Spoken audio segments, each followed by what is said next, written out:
हरे हरे, हरे कृष्णा कृष्णा कृष्णा हरे हरे।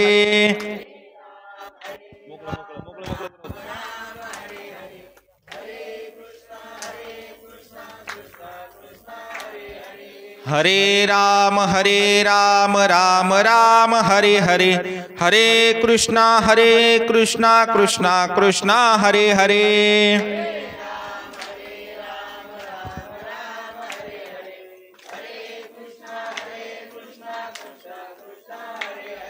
हरे राम राम राम हरे हरे, हरे कृष्णा कृष्णा हरे हरे।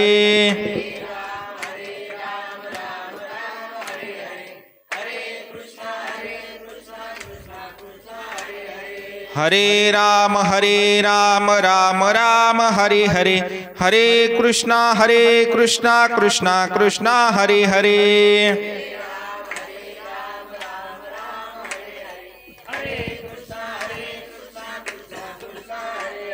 हरे राम राम राम हरे हरे, हरे कृष्णा कृष्णा हरे हरे।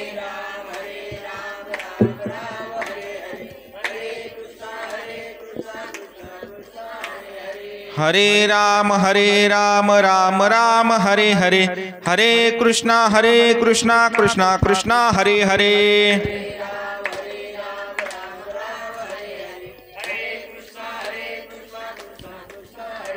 पुंडलीक वरदा हरिविठ्ठल श्री ज्ञानदेव तुकाराम, पंढरीनाथ भगवान की जय, माऊली ज्ञानेश्वर महाराज की जय, जगद्गुरु श्री संत तुकाराम महाराज की जय, शांती ब्रह्म एकनाथ महाराज की जय, श्री समर्थ सद्गुरु किशनगिरी बाबा की जय, अवधूत चिंतन श्री गुरुदेव दत्त, मंगलमूर्ति मोरया, सब संतन की जय, गो माता की जय।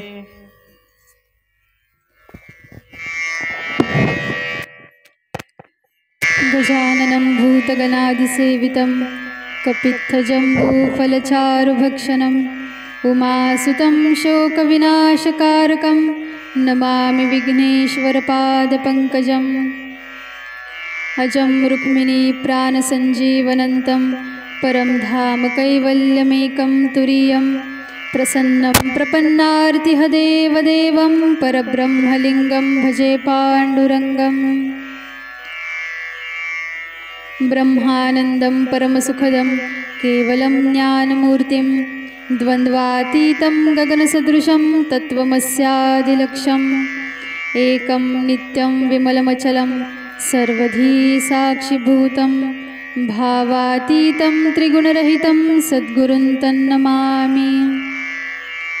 निजानन्दरूपी जरिघे समाधी, जनांची निवारी पर्याधिव्याधी, शिवब्रह्म विष्णू स्वरूपात्मकाला, नमस्कार माझा सद्गुरु बाळकृष्ण प्रभूला। व्यासाय विष्णुरूपाय व्यासरूपाय विष्णवे, नमो वै ब्रह्मनिधये वासिष्ठाय नमो नमः। शुक्लां ब्रह्मविचारसार परमां माद्यां जगद्व्यापिनीं, वीणा पुस्तकधारणीमभयदां जाड्यान्धकारापहां, हस्ते स्फाटिकमालिकां विदधतीं पद्मासने संस्थितां, वन्दे तां परमेश्वरी भगवती बुद्धिप्रदां शारदाम्। श्रवणं कीर्तनं विष्णुस्मरणं पादसेवनम् अर्चनं वन्दनं दास्य सख्यमात्मनिवेदनम्, इति पुंसार्पितार्विष्णोर्भक्तिश्चेनवलक्षणां, क्रियते भगवत्तद्ध्या तन्मन्ये धीतमुत्तमम्।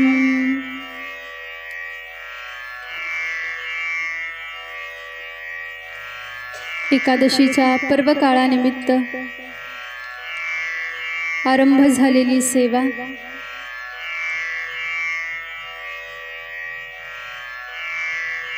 आपल्या शास्त्रामध्ये, आपल्या धर्मग्रंथांमध्ये भगवंतांची प्राप्ती कशी करून घ्यायची याच्या संबंधामध्ये अनेकानेक मार्ग सांगितलेले आहेत। पैकी ज्ञान मार्ग एक सांगितला, कर्म मार्ग एक सांगितला, भक्ती मार्ग एक सांगितला आणि अष्टांग योग मार्ग सांगितलेला आहे. असे 4 मुख्य मार्ग आपल्या धर्मग्रंथामध्ये सांगितलेले आहेत. जो ज्ञान मार्गाचा अधिकारी असेल त्याने ज्ञान मार्गाचं अवलंबन करावं आणि भगवंतांची प्राप्ती करून घ्यावी. जो कर्म करण्यामध्ये निष्णात असेल त्याने कर्म मार्गाचं अर्थात कर्मयोगाचं आचरण करावं आणि भगवंतांची प्राप्ती करून घ्यावी. ज्याचं शरीर सौष्ठव चांगलं असेल, ज्याच्यामध्ये शारीरिक बल असेल, इंद्रियांवरती ज्याने विजय मिळवलेला असेल, अशा योग्याने अशा मनुष्याने अष्टांग योगाचं आचरण करावं आणि भगवंतांची प्राप्ती करून घ्यावी. आणि राहिला भक्ती मार्ग. या भक्ती मार्गाचं वर्णन करत असताना साधू संत असं म्हणतात की या भक्ती मार्गाचा अधिकारी हा कोणी विशिष्ट व्यक्ती, योगी किंवा मनुष्य नसतो. या भक्ती मार्गाचे अधिकारी हे सारे जण असतात. मग तो कोणत्याही वर्णाचा असो, कोणत्याही जातीचा असो, कोणत्याही कुळाचा असो. भक्ती मार्ग हा अतिशय सोपा आणि सरळ वर्णन केलेला आहे. आणि म्हणूनच साधू संतांनी सुद्धा अखंड सामान्य जीवांना भक्ती मार्गाचं अवलंबन करण्याची प्रेरणा, उपदेश हा वेळोवेळी केलेला आहे आणि करतही आहेत. ज्या वेळेला आपण या भक्ती मार्गाचा विचार करतो त्यावेळेला या भक्ती मार्गामध्ये 9 प्रकार हे भक्तीचे सांगितलेले आहेत. याचं वर्णन प्रल्हादजी महाराज श्रीमद भागवताच्या 7म स्कंधामध्ये करत आहेत. ज्या वेळेला हिरण्यकशिपू अर्थात प्रल्हादजी महाराजांचे वडील यांना उपदेश करत असताना प्रल्हादजी महाराज म्हणतात की ज्याला भगवंतांना प्राप्त करून घ्यायचं असेल त्याने या 9 प्रकाराने भगवंतांची भक्ती करावी अथवा या 9 प्रकारामधल्या कोणत्याही एका भक्तीचा अवलंबन करावं आणि भगवंतांची प्राप्ती करून घ्यावी. म्हटले हे 9 प्रकारचे मार्ग कोणते आहेत, या 9 प्रकारच्या भक्त्या कोणत्या आहेत. त्यावेळेला प्रल्हादजी बाळ म्हणतात श्रवणम, कीर्तनम, विष्णुस्मरणम, पादसेवनम, अर्चनम, वंदनम, दास्य, सख्य, आत्मनिवेदनम. इति पुंसार पितार विष्णुर भक्तिश्चेनवलक्षणाम क्रियते भगवत्तध्यात् तन्मन्येधीतमुत्तमम्. हे 9 प्रकार म्हणजे श्रवण, कीर्तन, विष्णुस्मरणम, पादसेवन, अर्चन, वंदन, दास्य, सख्य आणि आत्मनिवेदन. हे भक्तीचे 9 प्रकार सांगितलेले आहेत. पैकी आपण आज या 9 प्रकारामधली जी प्रथम भक्ती वर्णन केली, जिला श्रवणम अर्थात ऐकणे असं म्हणतात, या भक्तीचं जरासं संक्षिप्त चिंतन पाहण्याचा प्रयत्न करू. श्रवण अर्थात ऐकणे. श्रवणासाठी आपल्या साऱ्यांना एक इंद्रिय भगवंतांनी दान केलेलं आहे, ज्याला कान असं म्हणतात, कर्ण असं म्हणतात. या कानाचा विषय हा शब्द आहे. ज्या वेळेला आपल्या कानावरती काहीतरी शब्द येऊन पडतात त्यावेळेला आपल्याला त्या वस्तू संबंधात अर्थात किंवा त्या पदार्था संबंधात किंवा त्या व्यक्ती संबंधात हे ज्ञान होत असतं. अर्थात तुम्हाला मला ज्ञान प्राप्त होण्यासाठी शब्द हा मुख्य विषय आहे. मग ते ज्ञान व्यावहारिक असो अथवा पारमार्थिक असो. एखादी गोष्ट आपल्या कानावरती येते आहे याचा अर्थ तो शब्द ज्या वेळेला आपल्या कानामध्ये जातो त्यावेळेला आपल्याला ज्ञान होतं अथवा भ्रम होतो. मग त्यामधून आपलं कल्याणही होतं किंवा आपलं अकल्याणही होतं. याला कारण शब्द आहेत. याला कारण आपण काय ऐकतो याच्यावरती आपलं कल्याण होणार आहे की अकल्याण होणार आहे हे अवलंबून असतं. पहा, भौतिक जगताचं जर का आपण ज्ञान श्रवण केलं, भौतिक जगतासंबंधात जर का आपण काहीतरी श्रवण केलं तर आपल्याला या व्यावहारिक जगताचं किंवा या भौतिक जगताचं ज्ञान प्राप्त होतं. जसं तसं आपण भगवंताबद्दल किंवा परमार्थाबद्दल किंवा आध्यात्मिक मार्गाबद्दल जर का काहीतरी श्रवण केलं तर आपल्याला त्या मार्गाचं ज्ञान हे प्राप्त होत असतं। आणि जसं आपल्याला ज्ञान प्राप्त होतं तशा पद्धतीनं आपल्याकडून कर्म हे होत असतं। मग ते कर्म आदिभौतिक असो आध्यात्मिक असो, आपण काय ऐकतो याच्यावरती आपण काय करणार आहोत किंवा आपण काय करतो हे अवलंबून असतं। ज्या वेळेला शब्द आपल्या कानामध्ये जातो पहा, त्यावेळेला आपल्या अंतःकरणामध्ये बदल होण्याची शक्ती सामर्थ्य त्या शब्दामध्ये असतं। आपली बुद्धी पलटण्याचं सामर्थ्य त्या शब्दामध्ये असतं। आपलं मन चित्त पलटण्याचं पालटवण्याचं सामर्थ्य या शब्दांमध्ये असतं। म्हणून आपण काय ऐकत आहोत याला जास्त महत्त्व आहे। म्हणून प्रथमतः मनुष्यानं ऐकावं, ऐकून घेतल्यानंतर समजून घ्यावं आणि समजून घेतल्यानंतर तसं कर्म करावं किंवा ते आचरण मनुष्याने करायला पाहिजे, तरच योग्य ते फल तुमच्या माझ्या पदरामध्ये पडणार असतं। अन्यथा जो आपली वाट, जो आपला मार्ग हा कल्याणाच्या दिशेने निघालेला आहे, ज्या मार्गावरती आपली वाटचाल चाललेली आहे, तो मार्ग आपल्याकडून भटकण्याची सुद्धा शक्यता असते। याला कारण आपण काय ऐकत आहोत याच्यावरती ते अवलंबून आहे। म्हणून आपलं अहित कशामध्ये आहे, आपलं हित कशामध्ये आहे, आपलं इष्ट कशामध्ये आहे, अनिष्ट कशामध्ये आहे, हे ज्याला समजून घ्यायचं असेल त्याने प्रथमतः ही गोष्ट लक्षात घेतली पाहिजे की आपण काय ऐकत आहोत किंवा आपण कुणाचं ऐकून तसं करत आहोत। आणि म्हणून पहा, ज्याला आपला व्यवहार उत्तम करायचा असेल त्याने व्यवहारिक उत्तम श्रवण करावं, आणि ज्याला आपला परमार्थ उत्तम करायचा असेल, चांगला करायचा असेल, त्याने परमार्थाच्या संबंधात उत्तम गोष्टी या उत्तम साधूकडून संतांकडून श्रवण केल्या पाहिजे, अर्थात ऐकल्या पाहिजे। कारण तुम्हाला मला प्राप्त होणारं सुख आणि दुःख हे आपल्या आचरणावरती अवलंबून असतं। आपलं आचरण हे आपण काय विचार करतो त्या विचारांवरती अवलंबून असतं, आणि आपण काय विचार करतो हा विचार आपण काय ऐकतो त्या ऐकण्यावरती अवलंबून असतो। कारण जसं आपण ऐकू तसे आपले विचार होत असतात, आणि जसे आपले विचार होतात तसं आचरण तुमच्या माझ्याकडून घडतं, आणि तुमच्या माझ्याकडून तसं आचरण घडल्याचा परिणाम ते फल तुम्हाला मला प्राप्त होत असतं। मग ते सुखाचं फल असो अथवा दुःखदायक असो। आणि म्हणूनच साधू संत तुम्हाला मला सुद्धा उपदेश करतात की आपण काय ऐकावं आणि कुणाचं ऐकावं। देवानं जे सांगितलं ते ऐकावं, ऋषींनी मुनींनी जे सांगितलं ते ऐकावं, साधू संतांनी जे सांगितलं ते ऐकावं, आणि याच्याही पुढे जाऊन आपले सद्गुरू काय सांगतात ते ऐकावं। आणि म्हणून देवाला प्रार्थना करायला पाहिजे। पहा, आपल्या वैदिक संस्कृतीमध्ये काही संस्कार आपल्याला सांगितलेले आहेत। मनुष्याचा जन्म झाल्यापासून काही संस्कार त्याला सांगितलेले असतात। मग त्याच्यामध्ये नामकरण विधी असो, अन्नप्राशन विधी असो, सूर्यावलोकन असो, कर्णवेद असो, विवाह संस्कार असो किंवा अंत्येष्टी विधी असो,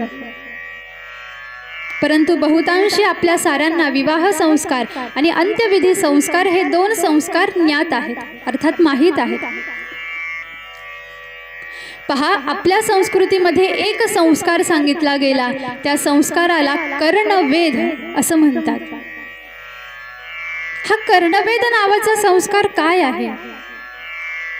तर ज्या वेळेला एखादं लेकरू आपल्या घरामध्ये जन्माला येतं त्यावेळेला त्याचा जन्म झाल्यानंतर 7व्या दिवशी 12व्या दिवशी किंवा अन्य कोणत्याही दिवशी त्या लेकराचे, त्या बाळाचे कान टोचले जात असतात.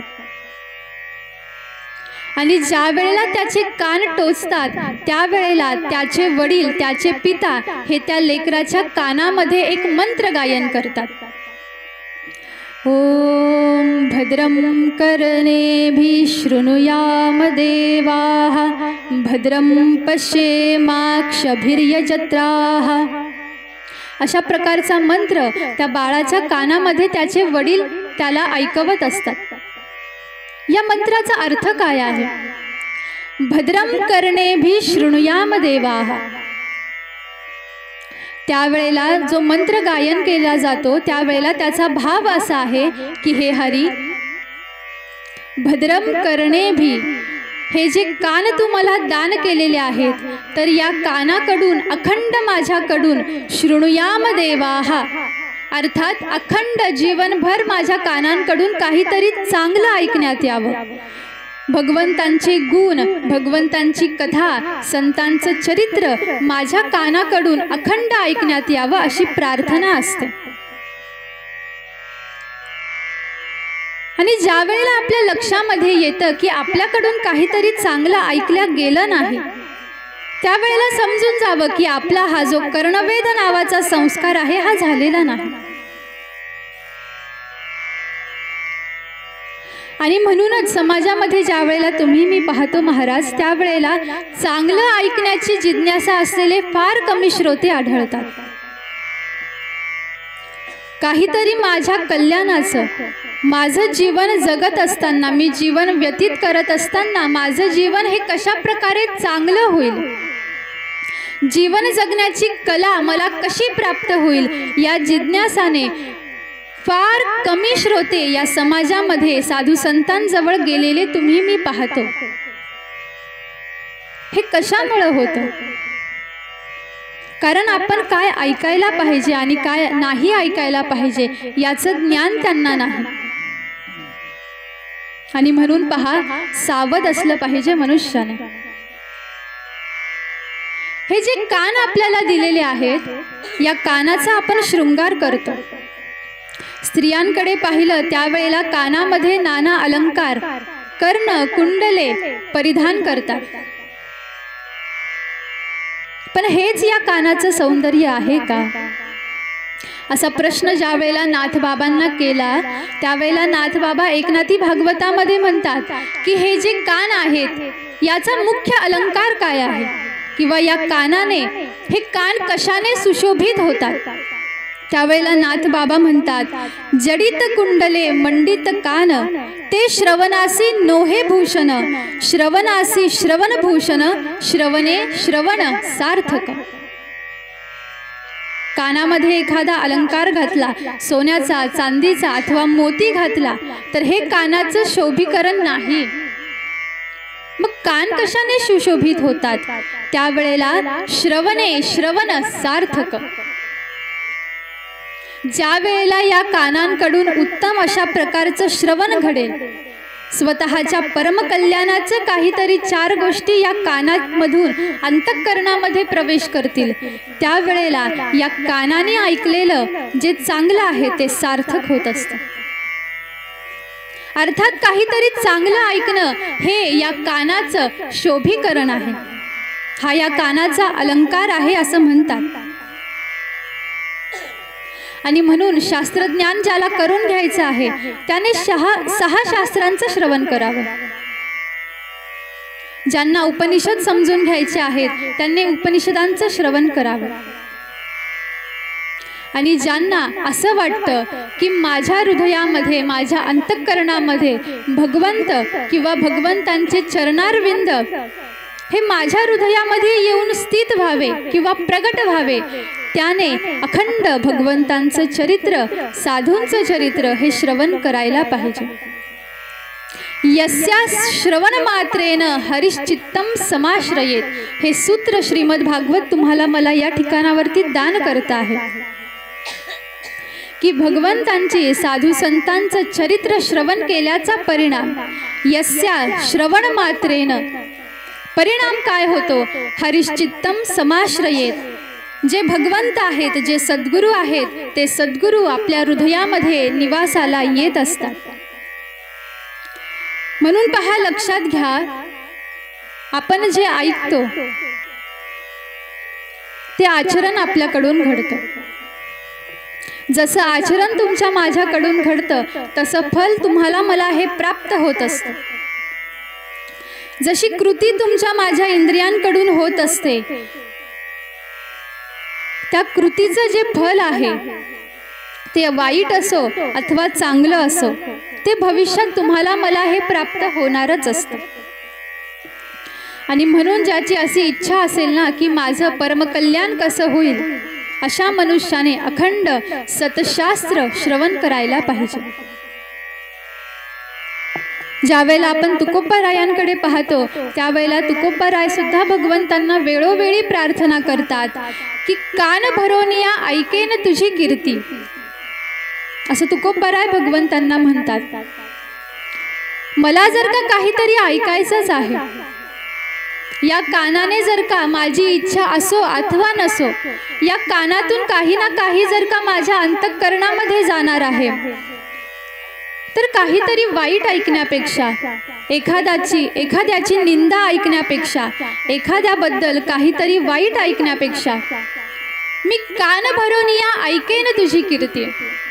भगवंता विठ्ठला, मी तुझी कीर्ती ऐकेल, तुझे गुण कसे आहेत हे मी ऐकेल, तुझं चरित्र कसं आहे हे मी ऐकेल, असं तुकोबाराय पांडुरंग परमात्माला प्रार्थना करत आहेत आणि आश्वासन सुद्धा देत आहेत. म्हणून पहा, ज्या वेळेला आपल्याला काहीतरी ऐकायची इच्छा असते त्यावेळेला 4 गोष्टी मनुष्याने लक्षात ठेवल्या पाहिजे. 1. काय ऐकावं, कुणाचं ऐकावं, किती ऐकावं आणि कधी ऐकावं. पैकी काय ऐकावं? श्रवणम नाम चरित गुणादीनाम श्रुतिर्भवेत. हे सूत्र तुम्हाला मला सांगता आहे की आपण काय ऐकायला पाहिजे. श्रवणम नाम, गुण, कीर्ती, चरित्र, श्रुतिर्भवेत.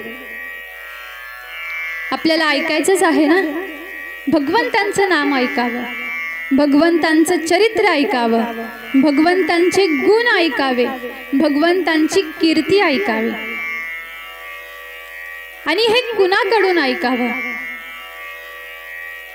ज्यांनी आपलं परमकल्याण साधून घेतलेलं आहे अशा साधूंच्या, अशा संतांच्या, अशा सद्गुरूंच्या मुखामधून ऐकावं.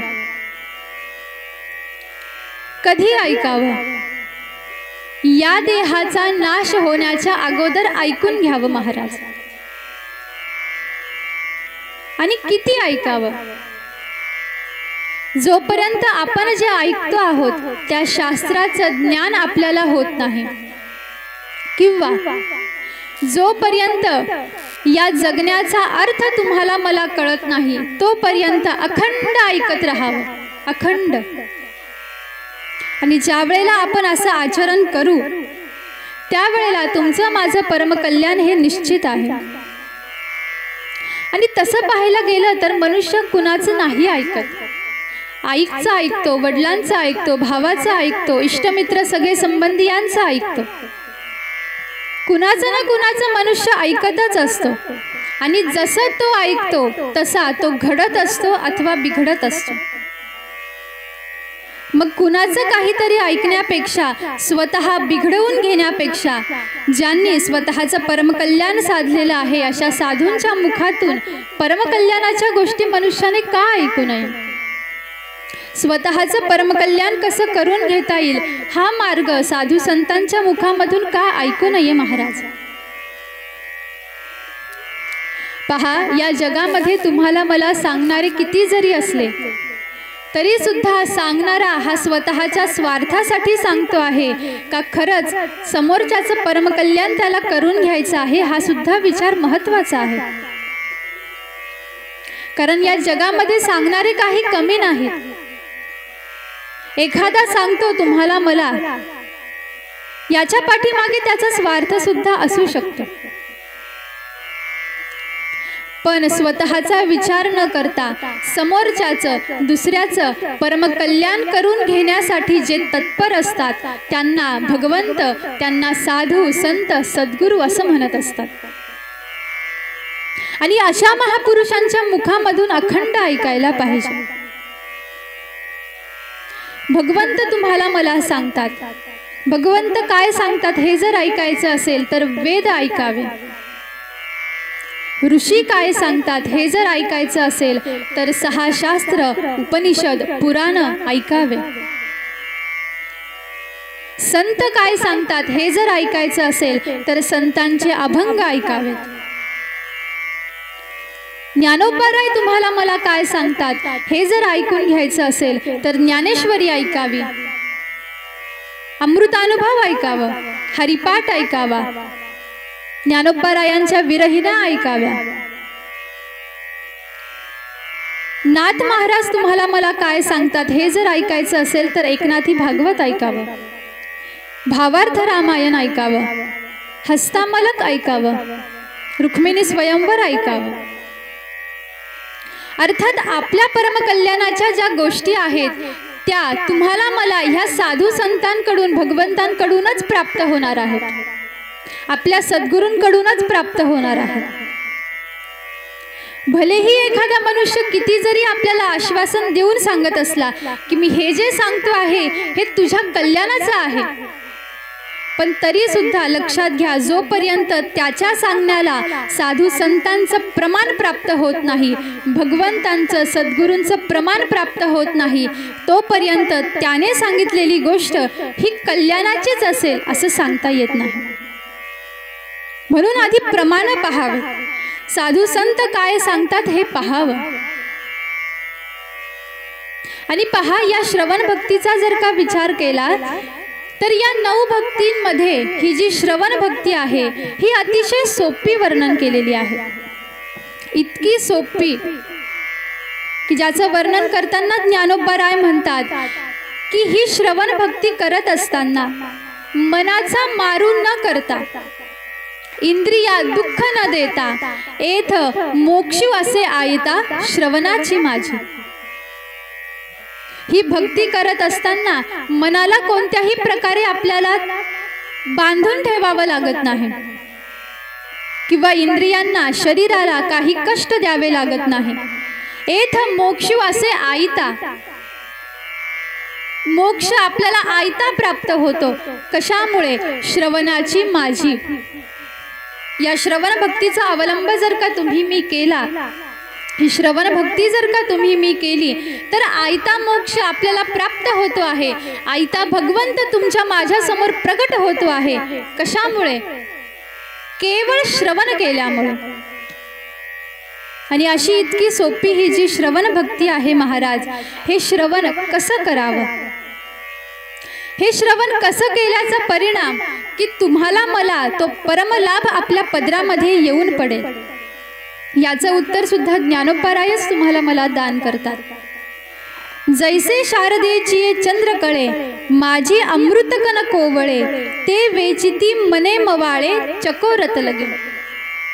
ज्याप्रमाणे शरद ऋतूमधील पौर्णिमेचा चंद्र आहे आणि त्या पौर्णिमेच्या चंद्रामधून जे अमृतकण या मृत्यू लोकावरती पाझरत आहे, ते अमृतकण जसा चकोर पक्षी हा प्राशन करतो, जितक्या आत्मीयतेने, जितक्या तळमळतेने आणि जितक्या एकाग्रतेने तो चकोर पक्षी जसं ते अमृतकण प्राशन करतो महाराज, तितक्या एकाग्रतेने, तितक्या तळमळतेने तुम्ही मी श्रवण करायला पाहिजे. आणि श्रवण केल्याचा लाभ काय होतो याचं सुंदर अशा प्रकारचं आत्मदेवांचं चरित्र हे श्रीमद भागवताने वर्णन केलेलं आहे. कधी प्रसंग जर तुम्हाला मला प्राप्त झाला तर आपण श्रीमद भागवतामधला हा प्रसंग नक्की श्रवण करू की केवळ श्रवण केल्याचा परिणाम असा झाला की धुंदुककारी हे जे प्रेत होतं याच्या समोर भगवंत प्रगट झाले. म्हणून श्रवण करायला पाहिजे। अति हळुवारपणे चित्त आणोनिया, इतकं एकाग्रतेने, इतकं कोमलतेने आणि इतक्या हळुवारतेने एक एक शब्द जे महात्म्यांच्या मुखामधून बाहेर पडतात ते सावध होऊन तुम्ही मी आपल्या अंतःकरणामध्ये साठवून ठेवले पाहिजे। दुसरा दृष्टांत दान करतात, पुत्राची वार्ता शुभ ऐके जेवी माता, तैसे राहो माझे मन गाता ऐकता हरी गुण।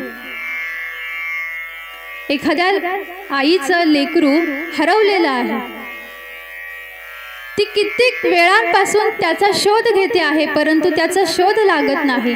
आणि एवढ्या वेळामध्ये एक सज्जन महापुरुष, सज्जन पुरुष समोर यावा आणि त्याने सांगावा, आई साहेब तुमचा पुत्र हरवला आहे का? म्हटले हो। तुमचा पुत्र हा 4 वर्षाचा आहे का? म्हटले हो। त्या पुत्राची वार्ता जो सत्पुरुष देतो आहे, त्या पुत्राची वार्ता श्रवण करत असताना त्या आईची जी मनाची अवस्था झालेली असते, ती जितक्या सावधानतेने आपल्या लेकराची वार्ता ऐकत असते, तितक्या सावधानतेने मनुष्याने श्रवण करायला पाहिजे। हे सूत्र आहे। आणि असं सावध होऊन श्रवण केल्याचा परिणाम की राजा परीक्षितींना जसं भगवंतांचं दर्शन झालं तसं दर्शन तुम्हाला मला सुद्धा प्राप्त होईल। राजा परीक्षितींनी काय केलं? राजा परीक्षितींनी 7 दिवस भगवंतांचं चरित्र ऐकलं। हा सुद्धा श्रीमद भागवताचाच प्रसंग आहे आणि तो सुद्धा आपण जेव्हा संधी भेटेल तेव्हा ऐकू, पण या ठिकाणावरती संक्षिप्त ऐकत आहोत। राजा परीक्षितींनी काय केलं? त्यांनी योग केला नाही, त्यांनी याग केला नाही, त्यांनी जप केलं नाही, अनुष्ठान केलं नाही, काहीच केलं नाही। त्यांनी फक्त भगवंतांची कथा ऐकली आणि कथा ऐकल्याचा परिणाम त्यांचा उद्धार होऊन गेला। म्हणून पहा, इतका सोपा मार्ग साधू संतांनी तुम्हाला मला या मृत्यू लोकामध्ये, या कलियुगामध्ये दान केलेला आहे। 9 प्रकारच्या भक्त्या सांगितल्या, पैकी पहिली भक्ती श्रवण भक्ती, जी अतिशय सोपी वर्णन केलेली आहे। आणि हे जे सूत्र श्रवण भक्तीच्या संबंधामध्ये साधू संतांनी तुम्हाला मला दान केलेले आहेत, याचं अखंड मनन तुमच्या माझ्याकडून घडलं पाहिजे। आणि जसा उपदेश तुम्हाला मला केलेला आहे त्या उपदेशाप्रमाणे अखंड जर का तुमच्या माझ्याकडून अशा प्रकारे श्रवण घडलं तर निश्चित भगवंतांची प्राप्ती ही तुम्हाला मला सुलभ आहे। आणि हाच बोध जो साधू संत तुम्हाला मला दान करतात, प्रल्हादजी महाराज जे तुम्हाला मला दान करतात, त्या बोधाचं आचरणही तुम्ही मी करायला पाहिजे अशी प्रार्थना किंवा अशी विनंती भगवंतांच्या चरणी करू की हे हरी, अशा प्रकारची भक्ती तू आमच्याकडून करून घे, अशा प्रकारचं श्रवण तू आमच्याकडून करून घे की जेणेकरून तुझं दर्शन, तुझं सानिध्य हे आम्हाला सुलभ होईल अशी प्रार्थना करू। आणि या ठिकाणावरती मी माझ्या वाणीला पूर्ण विराम देते। झालेली सेवा गुरु महाराजांच्या चरणी समर्पित करून या ठिकाणावरती निमित्त मात्राला वाणीला पूर्ण विराम देते। विठ्ठल विठ्ठल विठ्ठल विठ्ठल विठ्ठल पुंडलिक वरदा हरी विठ्ठल, श्री ज्ञानदेव तुकाराम, पंढरीनाथ भगवान की जय।